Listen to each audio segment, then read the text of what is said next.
위대한 지도자 모세가 죽고 난 후에 가나안 정벌이라는 역사적인 사건 앞에 근데 광야에서 이스라엘 민족이 나오는 것도 하나님 이끄시는 것도 목적지가 가나안 아닙니까? 그죠?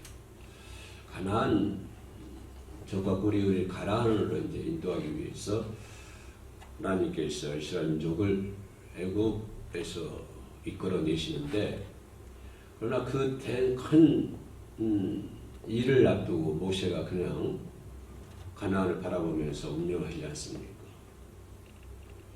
그래서 모세의 일거수일투족을 바라봤던 여호수아 그 뒤를 이은데 여호수아 입장에서 보면 지도자 모세하고는 견줄 수 없는 그죠? 모세가 앉은 자리에도 가지도 못할 정도로 그런 이제 위치에 있던 사람인데 갑자기 이제 대이스라엘 그 큰 민족을 이끌고 요단을 건너서 가나안에 들어가야 할 막중한 책임감, 사명감이 여호수아에게 떨어졌습니다. 이럴 때 우리가 생각해 볼 수 있는 것은 그렇다면 여호수아 입장에서 보면은 가장 급한 게 무엇일까요? 여호수아가 요구했던 게 뭐냐면 그동안은 여호수아는 모세와 하나님과의 관계를 잘 알고 있거든요. 그죠? 그래서 여호수아에게도 필요했던 것이 하나님의 함께 하신다고 하는 것입니다. 그죠? 하나님이 함께 그러니까 선배 모세에게 하나님이 함께 했을 때 그냥 광야도 건널 수 있었고 홍해도 건널 수 있었고 또 애굽에서 몇 가지 재앙 이런 많은 재앙들이 그런 것을 많이 봐왔던 여호수아에게 막중한 책임감을 갖고 그 자리에 섰을 때 여호수아에게 원했던 여호수아가 바랐던 것은 여호수아에게 필요했던 것 여호수아가 원했던 것은 그 어떤 것도 아니고 오직 하나님의 절대적 위로 하나님의 동행하심 하나님 함께하심 이런 것들이 절대적으로 여호수아에게 필요했던 것입니다. 그런데 그런 것을 잘 알고 있는 분이 하나님이세요. 그죠? 그래서 하나님께서 그 여호수아에게 오늘 본문의 말씀을 잘 해주고 있습니다. 격려의 말씀이고 여호수아에게 어떤 지침서이죠. 그죠? 모세가 그 뭡니까? 홍해를 이렇게 건너지 않습니까? 그런데 그때는 홍해가 다 갈라진 상태에서 모세가 이스라엘 민족을 이끌고 바다 가운데로 들어오지 않습니까? 갈라진 상태에서 갈라졌기 때문에 모세가 이제 거기를 지나갈 수 있어요. 그런데 요단강은 갈라지지 않는 상태에 있습니다. 계속 물이 철철 넘치는 강물 넘치는 그런 상황, 그런 상황 속에서 여호수아는 요단강을 건너야 되는 그런 형편에 놓여 있는 것이죠. 아무튼 이럴 때 여호수아에게 필요했던 것은 하나님의 위로, 하나님의 지침, 하나님의 동행 이런 것들이 필요했다. 그런 것처럼 이제 우리 해오름 생계 모든 회원들도 내년에 우리 하나님께서 어떤 지침서를 주실 것이고 또 사명을 감당하기 위해서 감당할 수 있도록 하나님께서 능력에 장중에 붙잡아 주실 줄로 믿습니다. 어떤 처지 놓여 있느냐, 어떤 환경에 놓여 있느냐, 그거 중요하지 않습니다. 그죠? 어떤 곳에 살고 있느냐, 뭘 얼마나 소유하고 있느냐, 그런 것이 중요한 것이 아니고, 내가 내년에 이제 하나님의 말씀을, 오늘 신기 말씀이 뭐냐면, 좌우로 치우치지 말라고 하는 거거든요. 그래서 본문 말씀 여호수아 1장 7절 9절의 제목이 치우치지 말자, 치우치지 말라, 치우치지 말라 라고 한 제목을 붙여봤습니다. 그래서 제일 중요한 것은 첫 번째 7절에서 이제 새로운 단락이 시작이 되는데 7절부터 9절까지 첫 단락에서 첫 번째 중요한 것이 뭐냐, 첫 번째 강장이 뭐냐면 좌우로 치우치지 말라라고 하는 것입니다.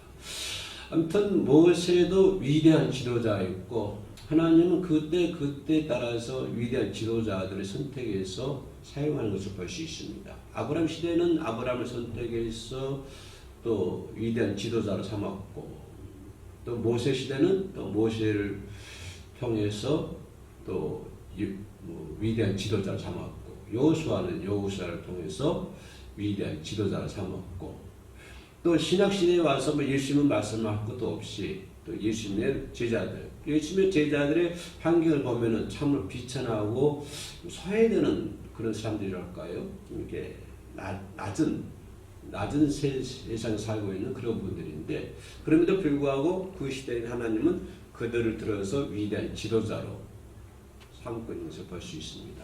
바울 시대에 와서는 또 바울을 통해서 위대한 지도자를 삼으셨고요. 그런 것처럼 지금도 하나님은 그 시대에 따라서 위대한 지도자를 선택을 해서 이렇게 쓰시는 것을 볼 수 있습니다. 아마 내년에는 여러분들이 위대한 지도자가 되시길 바랍니다. 될 수 없다고요? 아니요, 할 수 있습니다.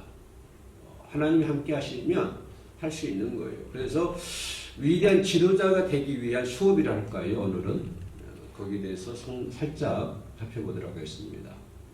위대한 지도자가 되기 위해서는 뭘 해야 되냐? 그러면 거기에 대한 일에 순종해야 된다고 하는 것입니다. 멍뚱한 일에 순종하지 말고 위대한 지도자가 되기 위해서는 그 일에 철저하게 순종해야 된다고 하는 것입니다. 그래야만이 위대한 지도자가 될 수 있습니다. 여호수아에게 하나님께서 격려하시고 위로하시죠. 좌우에 치우치지 말라, 율례를 지키라. 오늘 본문 말씀에 법을 잘 지키라. 순전히. 근데 가나안에 들어가기 위해서는 또 하나님이 주시는 사명을 감당하기 위해서는 그 일에 순종해야 된다고 하는 것입니다.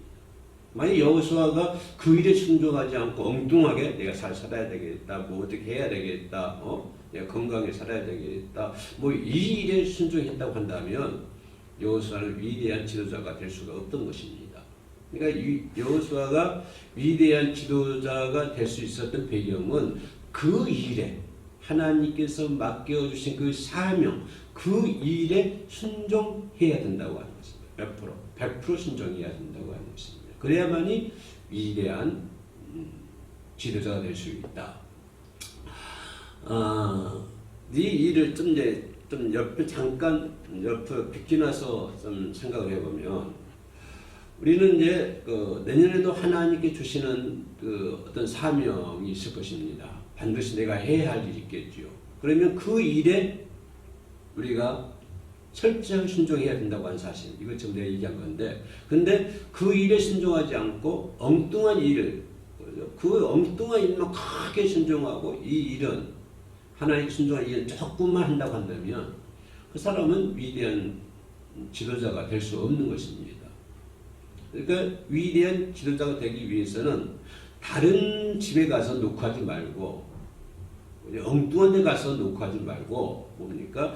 하나님께서 주신 사명, 그 일에 철저하게 순종할 수 있는 그런 삶이 될 때 위대한 지도자가 될 수 있다. 이렇게 말씀드릴 수가 있습니다. 모세 후계자 여호수아도 예외는 아니었습니다.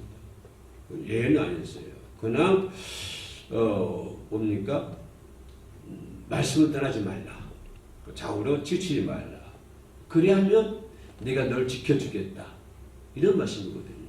좌우로 치우치지 않고, 그죠? 내 명령을 지키면, 그리하면 네가 걱정하는 거 할 필요 없다고 하는 것입니다. 어딜 갔는지 네가 행통할 것이다. 네가 지켜줄 것이다. 이런 여호수아에게 약속하신 말씀, 이 말씀이 내년에 저와 여러분들에게 그대로 행해질 줄로 믿습니다. 우리가 위대한 지도자가 되기 위해서 그 일에 순종하면, 그 일에 세상 좌우로 치우치지 않고 그 주신 말씀에 순종하고 나면 여러분 어디를 가든지 뭘 하든지 간에 형통하게 하나님께서 지켜주신다. 하나님이 함께해 주신다. 라고 여호수아에게 약속해 주셨던 것처럼 오늘 이 시대에 또 내년에 한 시대를 한 해를 시작할 우리 묘대에게 주신 하나님의 약속의 말씀인 줄로 믿습니다. 조금 더 구체적으로 들어가면 현실에 있어서 좌우에 치우치지 말라고 하는 것입니다. 현실에 있어서 하나님을 믿는다고 하면서 믿음의 자세, 그죠? 자세에 있어서 또 성도의 그 직분에 있어서, 그죠? 사명에 있어서 좌우로 치우치지 말라고 하는 것입니다. 자꾸 우리는 좌우로 치우치게 돼요.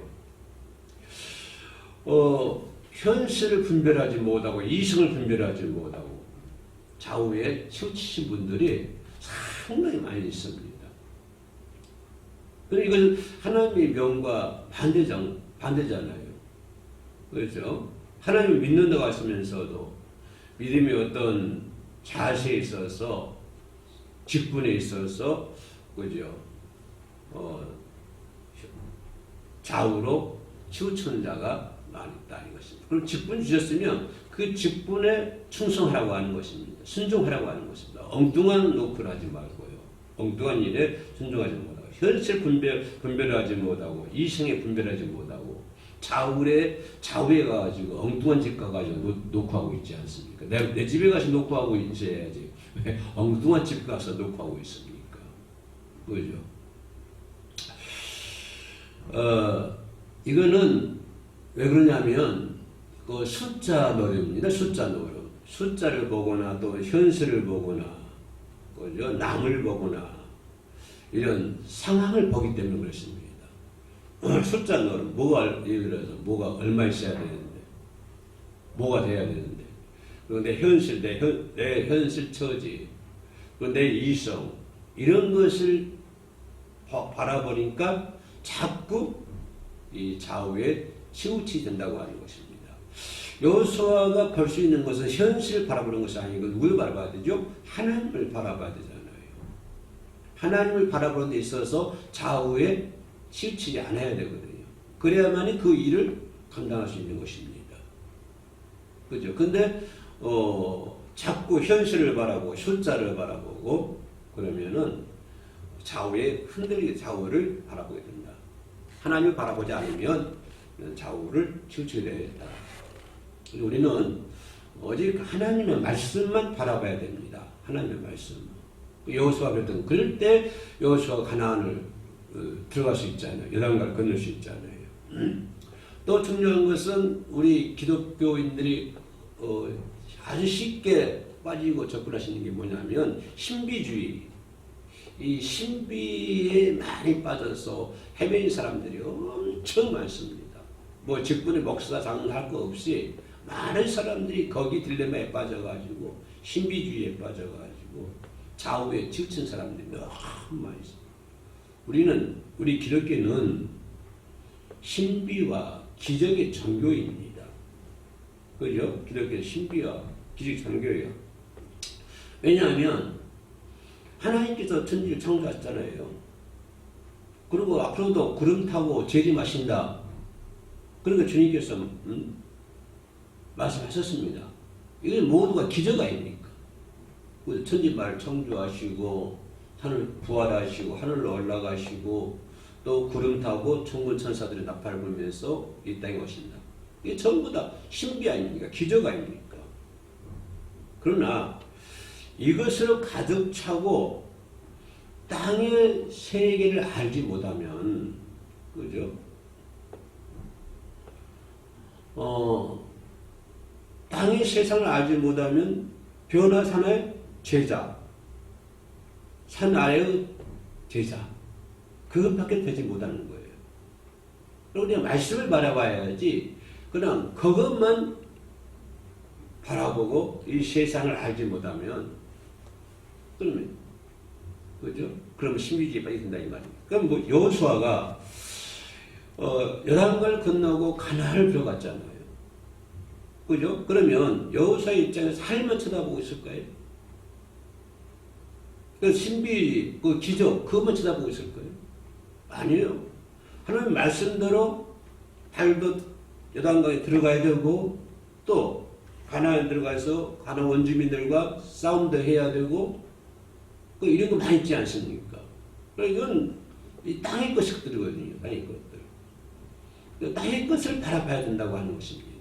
그죠? 하나님 바라보면서 말씀대로 순종하면서 그 하나님께 지켜주신 대로 전진해 나가야 된다고 하는 것입니다.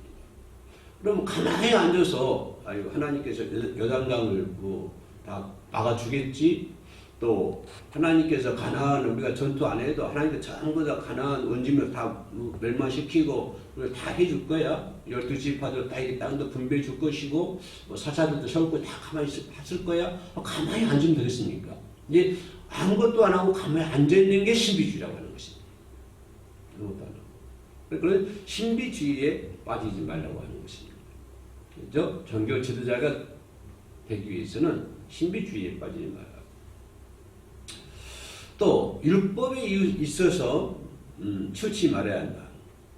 율법은 뭐냐면, 율법은 내가 하나님 앞에 죄인이라고 하는 것을 깨닫게 해주는 것이 율법입니다. 그죠? 나는 하나님 앞에 죄인이야. 이걸 깨닫게 해주는, 알려주는 것이 율법입니다. 우리는 우리의 노력이나 공로로 할 수가 없는 거죠. 우리의 자격은 할 수가 없는 것입니다. 율법을 통해서만이 우리가 죄인이라고 하는 걸 깨달을 수가 있는 것이요. 하나님의 은혜로만 가능하다고 하는 것입니다. 다시 말하면 예수님을 통해서 믿음으로 십자가의 대속의 은혜로 이걸로 우리가 하나님에 나아갈 수 있다고 하는 것입니다. 우리가 하나님의 은혜로 예수 그리스도의 은혜로 하나님께 나아갈 수 있는 것이지 율법으로 나아갈 수 있는 건 아니라고 하는 것입니다.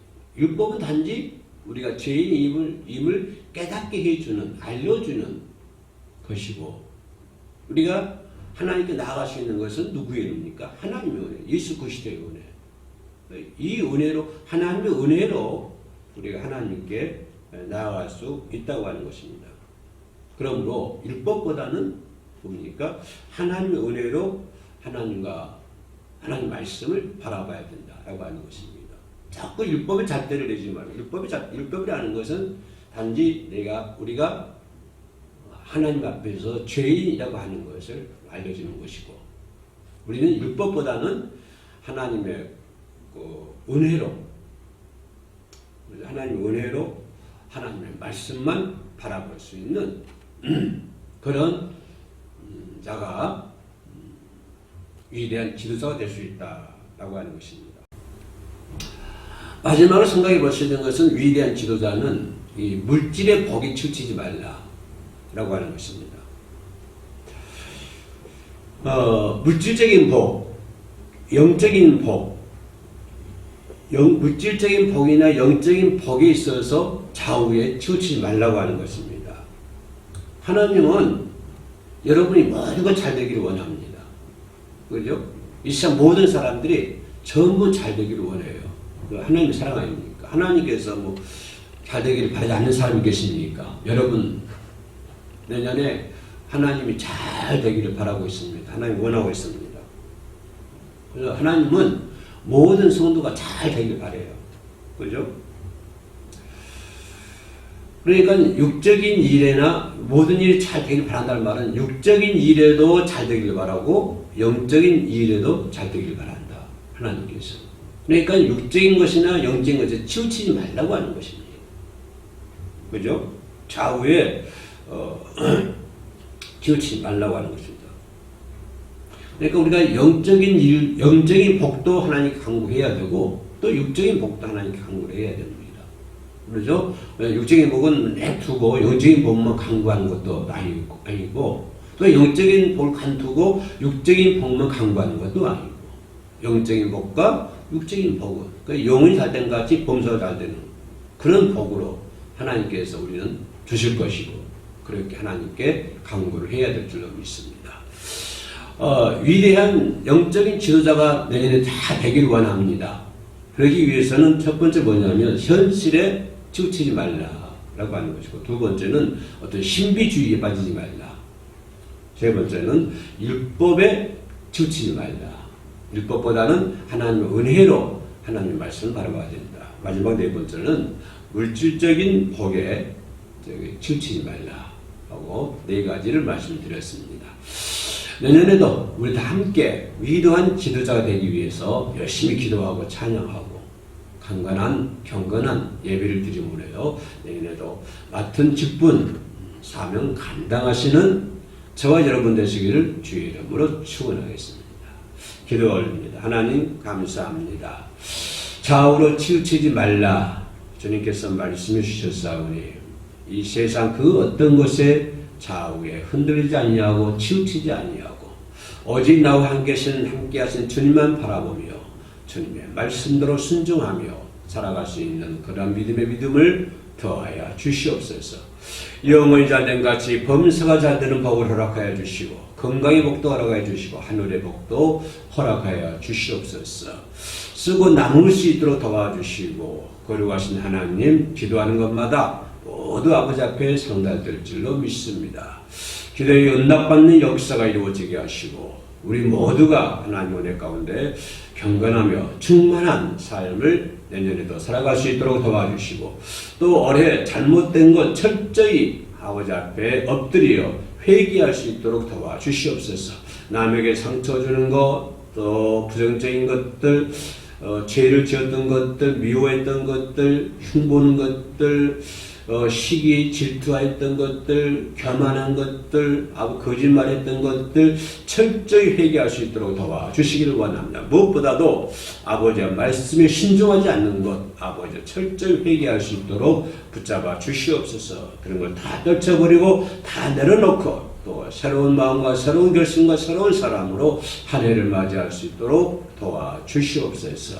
해오름 선교를 기억하여 주시고 해오름 선교 모든 회원들을 하나님께서 품어주실 줄로 믿습니다. 하나님께서 불꽃 같은 눈동자로 저들을 지켜주시고 저들의 가정도 보호하여 주시옵소서.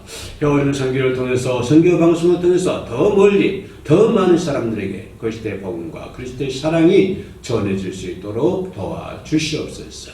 주님만 의지하며 예수님의 이름으로 기도 올립니다. 아멘.